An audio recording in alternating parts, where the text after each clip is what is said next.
друзья, я добрался до Кэпа. Немножко жарковато. 32.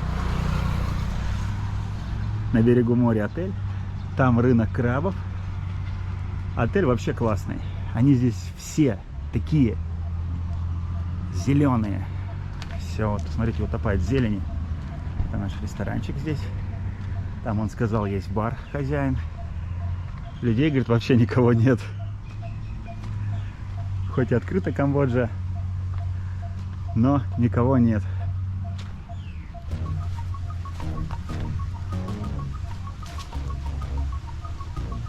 Вот что в Кэпе, что вот в Сиам-Рипе. Смотрите, какие красивые делают отели. Они все вот утопают в зелени. Тут такая зона тут релакса. Бассейн.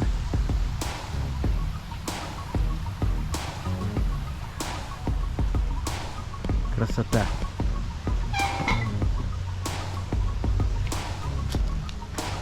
Хозяин такой приветливый.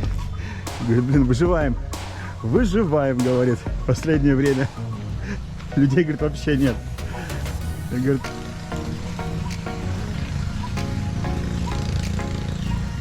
так, я прямо около номера здесь поставил. Там дальше идет территория. Тут такие бунгало везде. Сейчас покажу вам номер. Номер вообще топ. Он сказал, раньше бы ты такой номер бы не снял бы за такие деньги. 50 баксов не обошелся. Люкс. С видом на море называется. Такая вот у них тут зона типа патио. Так, вот сюда заходим. Смотрите. Вау. Класс, да? Очень красиво здесь внутри. Все в таком стиле очень интересном. И вроде как и минимализм. Все такое деревянное. Здесь у меня такой балкончик. Выходишь. И тут вид такой на море.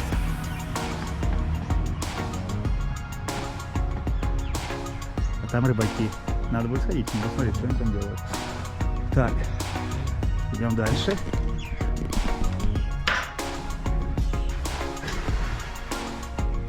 И самая классная фишка в этом номере, смотрите, здесь вот душ такой.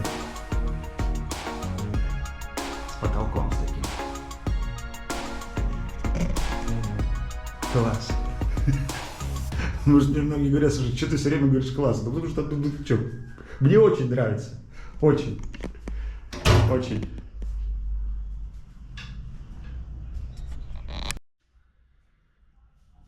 Правда, телек немножко маловатый. Это да. Да, и вот что мне не нравится, да, вот я заметил, что вот в прошлом отеле у меня было, что здесь, смотрите, кондер, он будет строго долбить на меня. Вот это, конечно, не очень. Вот я не могу понять, почему они не поставят его вот здесь, например, да, вот здесь вот над входом можно было кондера поставить. Не знаю. Это, конечно, вот во многих этих отелях и вот тут есть вообще пятерки, вот так же сделаны кондеры. Пятерки. Так, что тут еще есть? О, смотрите, у него, ух ты, блин, у него даже вот. Ну, это как бы класс, уровень. У него даже алкоголь такой есть. Молодец, чувак. Хорошо держит отель, иностранец, хозяин. Как положено, тут все есть. Холодильнички, напитки. Отлично. Очень достойный отель. Надеюсь, что мне не понравится. Итак, друзья, Кэп. Провинция в юго-восточной части Камбоджи. Административный центр, одноименный город. Расположена в 20 километрах от границы с Вьетнамом. Площадь составляет всего 336 квадратных километров. Это самая маленькая провинция страны. Это одна из наиболее молодых провинций страны, наряду с провинциями Синоуквиль и Пайлин. Она была создана 22 декабря 2008 года в связи с указом короля. Во времена французской колонии с 1900 года по 1960 город был процветающим курортом для французской камбоджийской элиты. Но с приходом красных кхмеров большинство особняков и вилл были разрушены и до сегодняшнего дня находятся в запустении. Однако следы великолепия еще кое-где видны. Вдоль океана идут широкие променады, стоит несколько больших статуй. Король Синаук построил здесь резиденцию с видом на Сиамский залив, но никогда в ней не жил. По данным на 2013 год, численность населения составляет 39 058 человек. В административном отношении провинция разделяется на два округа. Кэп связан хорошей дорогой с Компотом. Пляжи Кэпа из темного песка, в отличие от Синоуквиля, где песок белый. Город известен своей морской кухней, в особенности крабами под соусом из зеленого компотского перца. Недалеко от побережья расположено несколько островов, один из которых – Кох-Тансей, всего в 4,5 километра к юго-западу от Кэп. Площадь острова около 2 квадратных километров. Туристы приезжают сюда ради прекрасных песчаных пляжей, прибрежные воды интересным множеством кораллов, морскими животными и растениями, которые привлекают сюда исследователей и экологов. На территории провинции располагается также национальный парк Кэп. Друзья, это основной пляж Кэпа. Кстати, прям достаточно чисто. Я тут просто был, когда на камбоджийский Новый год в апреле. И, конечно, столько было народу. А сейчас прям очень даже неплохо.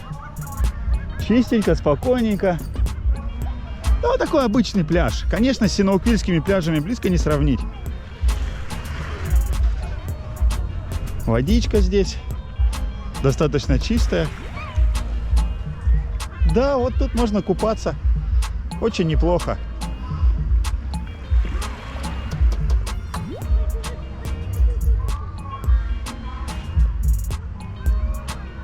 Сегодня среда, и народу, как видите, вообще никого.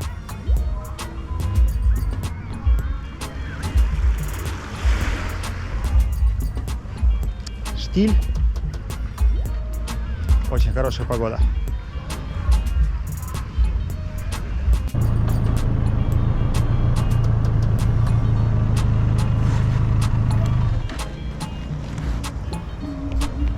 Памятник девушке, которая ждет своего мужа-моряка.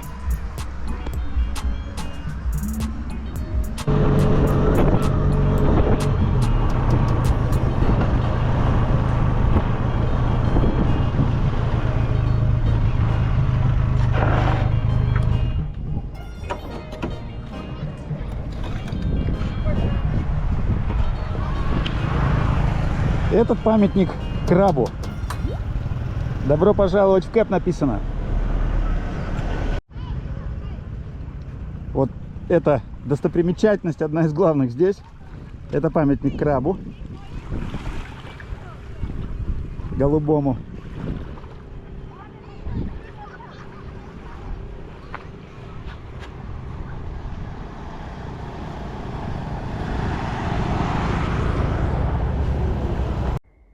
В самом Кэпе есть национальный парк. Этот парк был образован в 1993 году и занимает площадь 50 квадратных километров. Это самый маленький из 7 национальных парков страны. Вытянуть с севера на юг примерно на 7 километров. Максимальная ширина около 4 километров. С юга доходит почти до Сиамского залива. Большая часть парка покрыта густыми лесами, стоящими на холмах высотой до 270 метров над уровнем моря. Там проложены пешеходные тропы. В южной и юго-восточных частях парка находится туристический центр, храм, кафе, небольшая деревня. Туда возможен въезд на автомобилях. Посещение парка для иностранцев стоит $1. Я, к сожалению, в этот парк не попал.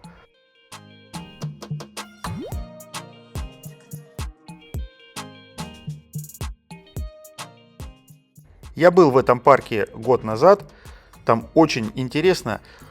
Классная обзорная площадка, там можно на лавочках посидеть, закат встретить, видно Бакор, видно Фукок. Настоятельно рекомендую, те, кто будет в Кэпе, обязательно посетить это место.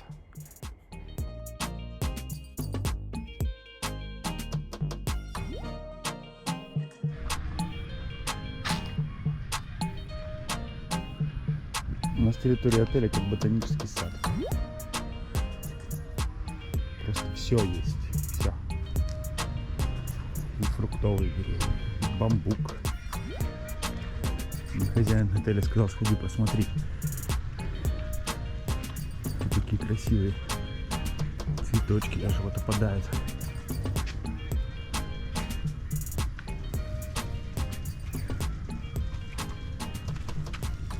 Цветочки такие. Кэп.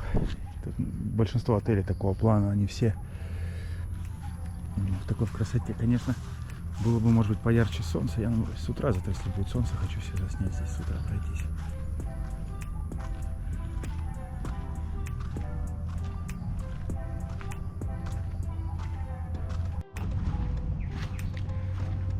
А, вот хозяин говорил про вот эти деревья. В Анкор-Вате такие деревья. Ну, тут, конечно, они в маленькой форме, но так вот интересно растут. Там вообще, я вам покажу скоро, когда туда поеду. Там вообще красотища.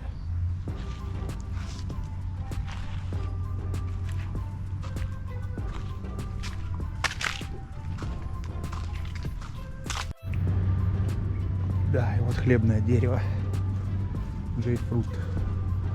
Так они, получается, зарождаются.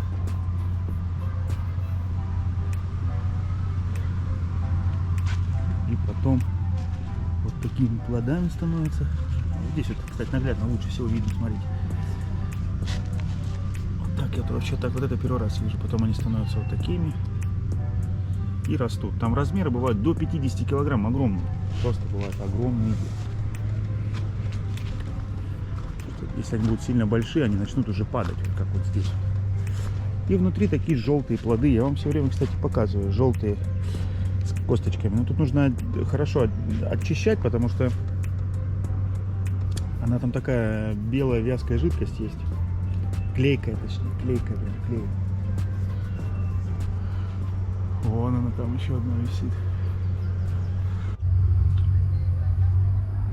Выходишь из номера, а там сидит хозяин. Хозяин номера. Огромный геккон. Их тут два. Одного я вчера выгнал из номера.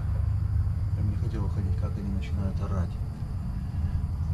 Давай, все, не будем тебя беспокоить. Хозяин. Там вайн. Так, так, окей, we'll see you. Так, вот это. First I need to make video. Так, короче, вот тут есть креветосы. Креветосов я взял 200 грамм, мне все, говорю, 5 креветок. Потом мне 2 вот таких краба она положила. Такие голубенькие. И потом вот она сейчас моего краба моего прибьет вот этого. Уже так разделывает крабика. Эти крабы в готовом виде продают по $25 килограмм. Вот такие. 1 грамм. Один краб весит 300 грамм. Один краб весит 300 грамм. Вот набрал я себе крабов и креветок на ужин. В крабовом месте. Ресторанчики вообще все пустые. Говорят, вообще никого чего-то сегодня нет. Завтра типа люди приедут. Туристов нет. Местные приезжают только по субботам. Все. И кто сегодня был, просто приехал и все.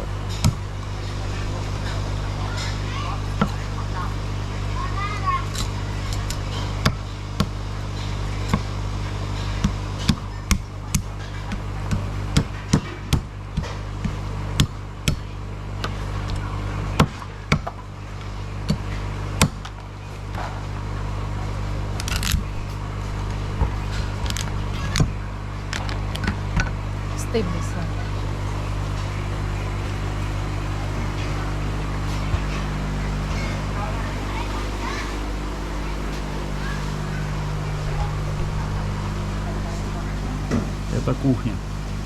Не знаю, меня снова не пустят.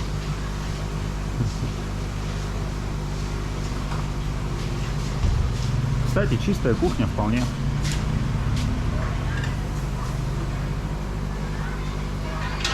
I can make video. Yeah? Can? Crab steam, right? Ага. Đặt cha nó cho nó. Đặt cha nó phờ mở. Đặt đi chấm thêm. Đặt cha hay đi ớt quá rồi.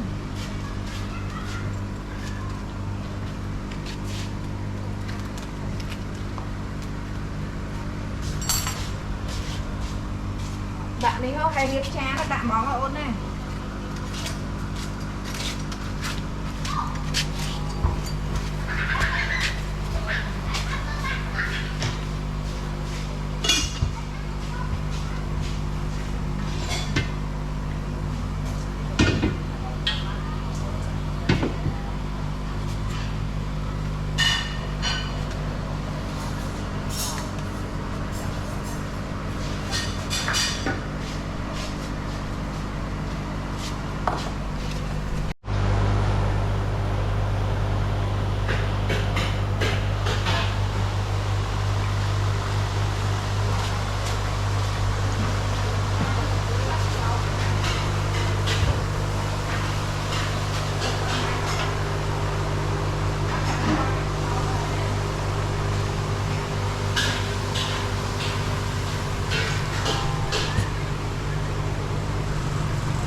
Вот такая кафеха, ресторанчик.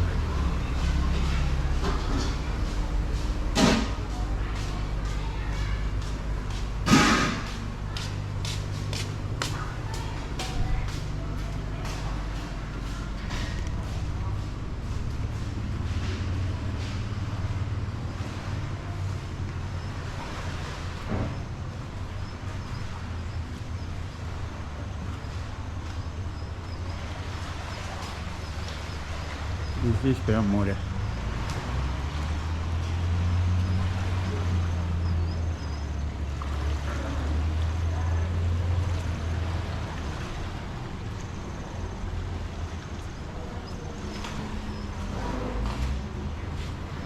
Не все примерно здесь одинакового такого стиля.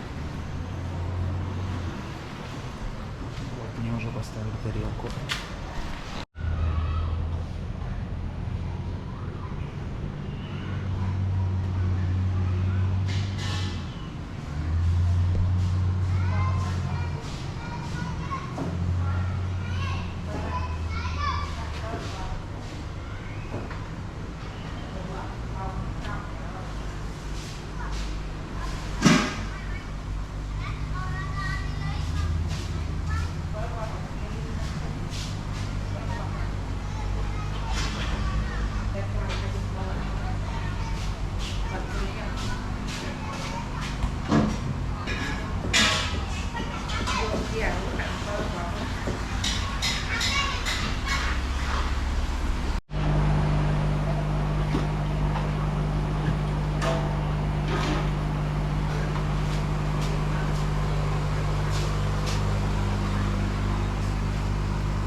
Значит, тут принесли крабов, креветки и краб с рисовой лапшой. Мне кажется, это я заказал 100% много. Ну, что делать? Будем пробовать сейчас. Раз в городе крабов находимся, то свежак надо по-любому попробовать. Начну с креветок. Огромные креветки. 200 грамм. Мне кажется, тут прям еще больше даже.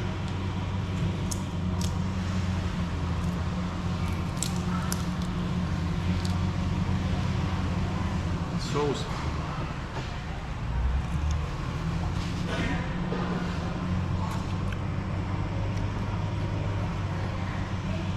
Вкусная.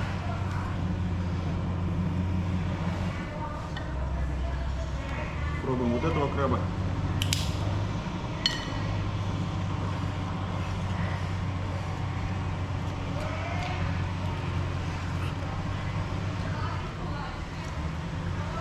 Да, мне он больше нравится, когда он с чесноком. Нормально. Но не то чтобы прям просто ах. Вот этот краб. Голубой.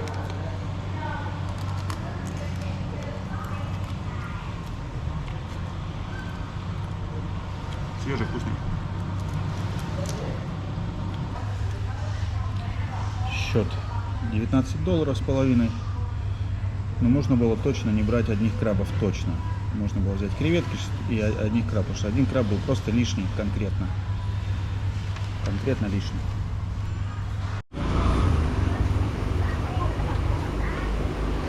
Бай-бай.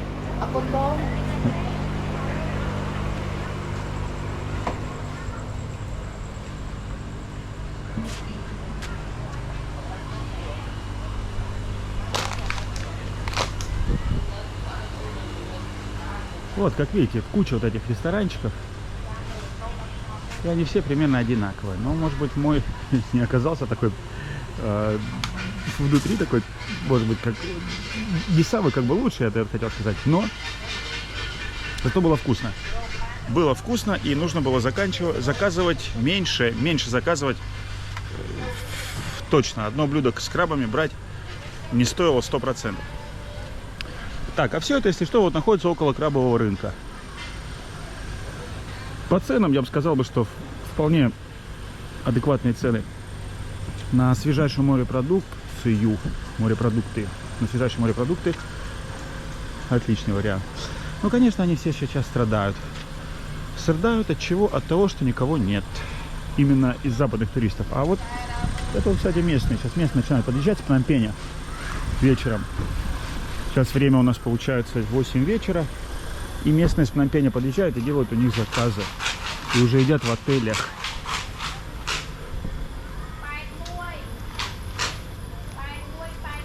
Тут есть какое-то такое модное место. Надо было, может, туда, конечно, пойти попробовать. Что-то я до него не дошел. Я про него только что сейчас это вспомнил. Вот он называется Holy Crab. А на гугле оно самое такое... Ну, типа вообще такое, типа красиво, да, там обстановка, конечно, лучше, чем я здесь сидел 100%. А цены везде, кстати, одинаковые. На крабов везде одинаковые цены.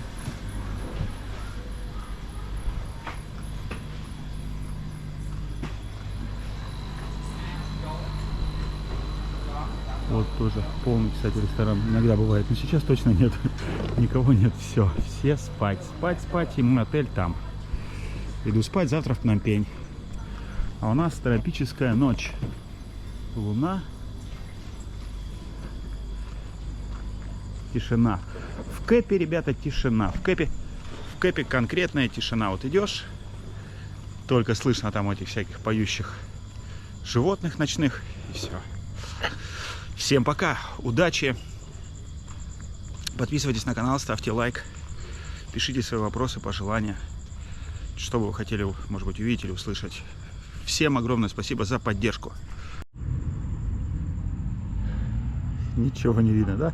Вот там огни. У нас справа это вот рынок крабов. А там, получается, впереди машины делают суши. Я это уже раз, по-моему, здесь вам говорил. Прям вот уже время-то ночное, но они продолжают делать прям интенсивно. Что-то там будет интересное здесь. Очень сильно, конечно, развивается регион.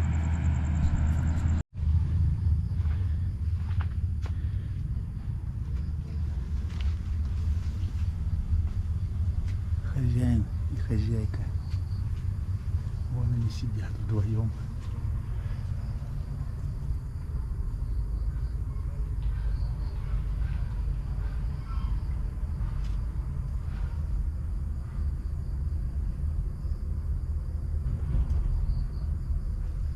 Большие геккончики.